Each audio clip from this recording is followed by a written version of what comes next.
Conversar com a médica, mestre e doutora em saúde pública e pesquisadora na área de saúde do trabalhador, Maria Maeno. Bom dia, Maria. Bom dia, Glauco. Bom dia aos ouvintes aqui que nos assistem. Maria, na última sexta-feira, o Ministério da Saúde ele fez a atualização, a primeira em 20 anos, da lista de doenças relacionadas ao trabalho, que foi uma construção, inclusive, com participação de entidades, muitos profissionais. Só que, numa edição posterior do Diário Oficial da União, houve a revogação dessa portaria e a inclusão de outra tratando do mesmo tema. O que mudou de uma portaria para outra, Maria? E também queria que você falasse a respeito da questão relacionada à Covid-19. Olha, existe uma lista de doenças relacionadas ao trabalho no Brasil pelo Ministério da Saúde desde 1999. E essa lista coincide com uma lista que é da Previdência Social. Portanto, nós temos duas listas de doenças relacionadas ao trabalho que no fundo tem o mesmo conteúdo desde 1999, um da Previdência Social e outro do Ministério da Saúde. O Ministério da Saúde resolveu, porque faz parte da sua atribuição pela Lei 8080, faz parte da sua atribuição revisar essa lista, atualizando, né? Então, iniciou um processo, já faz mais de um ano, quase 2 anos, começou um processo com participação de muita gente, de universidades, de serviços, de segmentos sociais, né? E elaborou uma lista simplesmente atualizando, cumprindo o seu papel. E aí, essa lista atualizada, colocada em consulta pública, seguiu todos os trâmites, todos os rituais, né, que são previstos, inclusive com consulta pública. E essa lista foi publicada, então, no dia 2 de setembro, pela Portaria 2309. E estávamos todos bastante satisfeitos com a publicação dessa lista, porque atualiza para os tempos atuais, né? Incluindo até a Covid como uma doença relacionada ao trabalho, na lista de doenças relacionadas ao trabalho pelo Ministério da Saúde. E no dia seguinte, a Portaria 2345 revogou essa portaria que havia sido publicada, portanto, a lista atualizada, no dia anterior. Então, essa foi a surpresa que nós tivemos, tendo a portaria, então, com a lista revisada, atualizada, revogada. E aqui você atribui essa mudança, né? Porque foi uma portaria construída ali com participação, inclusive, né, de muitas entidades. Por que você acha que o governo mudou de ideia, de repente, da sexta para segunda-feira? Olha, a informação que nós temos é aquela que saiu na mídia, que o Ministério da Saúde teria recebido contribuições, que são contribuições, na verdade, fora o ritual, né? Porque houve todo um ritual, houve toda uma tramitação, uma construção, houve consulta pública, nós participamos dessa consulta pública, a sociedade participou dessa consulta pública. Então, essas contribuições posteriores que teriam vindo agora, teriam sido extratemporais, né?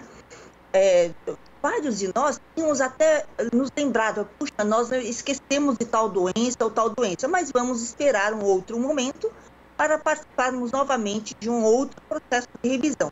Então, a informação que nós recebemos do Ministério da Saúde e a mídia é que eles teriam recebido outras contribuições, então, e que eles publicariam novamente a portaria.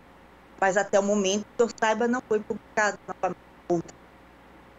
E já existem, né, no âmbito legislativo, 2 projetos, um do PSOL, outro do deputado federal Alexandre Padilha, justamente para assustar os efeitos dessa segunda portaria, né? Lembrando que o Supremo Tribunal Federal reconheceu que a contaminação pela Covid-19 em ambiente de trabalho configura doença ocupacional, podendo até ser considerado acidente de trabalho, e a inclusão da Covid-19 nessa lista facilitaria justamente o acesso de empregados a benefícios, como o auxílio-doença, sem a necessidade de prova. Na verdade, o empregador que teria que provar, né, Maria, que o empregado não contraiu a Covid-19 no ambiente de trabalho. É importante sustar essa segunda portaria, não?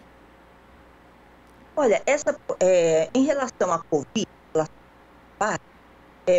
muito bem, o Supremo Tribunal Federal havia já dado entendimento por ocasião da medida provisória 927, que dizia que a Covid não era doença ocupacional, quer dizer, determinava que não era doença ocupacional, essa medida provisória até perdeu a validade depois. Mas mesmo antes de perder a validade, o Supremo Tribunal Federal disse o seguinte: olha, a Covid pode ser, sim, relacionada ao trabalho. Em nenhum momento houve aquela determinação de que a Covid é relacionada ao trabalho sempre. Não, claro, a pessoa tem que estar trabalhando, a pessoa tem que estar em contato com outras pessoas. Se ela estiver em home office, por exemplo, no teletrabalho, não, ela está dentro de casa, portanto, não tem Covid, né? Enfim, ela não se expôs, ela não saiu de casa, não enfrentou transporte coletivo, nem nada, e ela não se expôs à presença de outras pessoas eventualmente infectadas. Mas se ela teve que sair de casa, então ela se expôs ao vírus. Então, a inclusão da Covid na lista do Ministério da Saúde nada mais é do que isso, reconhecer que a Covid pode ser relacionada ao trabalho. E é bom lembrar que o próprio Ministério da Saúde tem um protocolo de como investigar a Covid relacionada ao trabalho. Existe um protocolo publicado agora em agosto, que está em vigência, em vigor, né?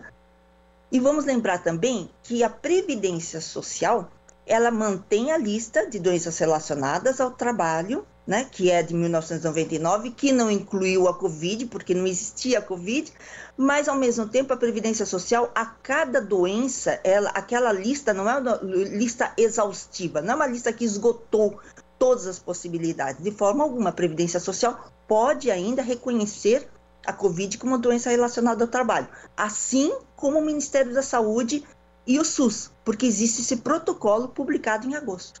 É bom que se diga isso, porque a revogação da lista não quer dizer que a Covid não deva ser relacionada ao trabalho. Pelo contrário, pode ser reconhecida sim, mesmo agora.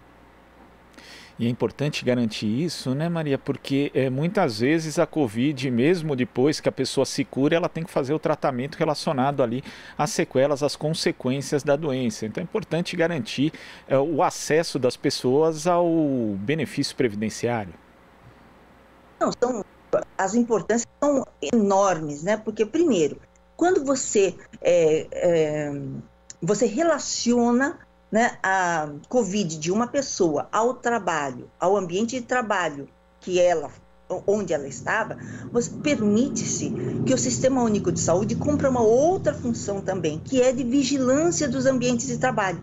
Toda essa vigilância que é feita, que a gente tem visto no país de diferentes maneiras, exercitadas pelo SUS, devem ser executadas também dentro dos ambientes de trabalho. Nós sabemos que vários setores não oferecem condições adequadas para que as pessoas trabalhem presencialmente. Então, é muito importante que haja o reconhecimento da Covid relacionada ao trabalho. Isso no âmbito da fiscalização, da vigilância e fiscalização dos ambientes de trabalho. Do ponto de vista da Previdência Social, é muito importante, porque há uma diferença. Se a pessoa precisa de mais de 15 dias de afastamento, e somente nesses casos, ela tem direito ao auxílio-doença, que pode ser acidentário ou não. Se for acidentário, não tem carência, recolhe-se o fundo de garantia durante o tempo de afastamento e tem estabilidade também de 1 ano depois do retorno ao trabalho. Se for auxílio-doença comum, não tem esses direitos, então é muito importante para o trabalhador. Essa diferença é fundamental. Maria, queria agradecer aqui a sua participação no Jornal Brasil Atual e até a próxima. Muito obrigada, então, Glauco, pela oportunidade e obrigada a todos os ouvintes. Nós conversamos aqui com a médica, mestre e doutora em saúde pública pela USP, pesquisadora na área de saúde do trabalhador, Maria Maeno. Aqui você ouve as notícias que os outros não dão. Jornal Brasil Atual.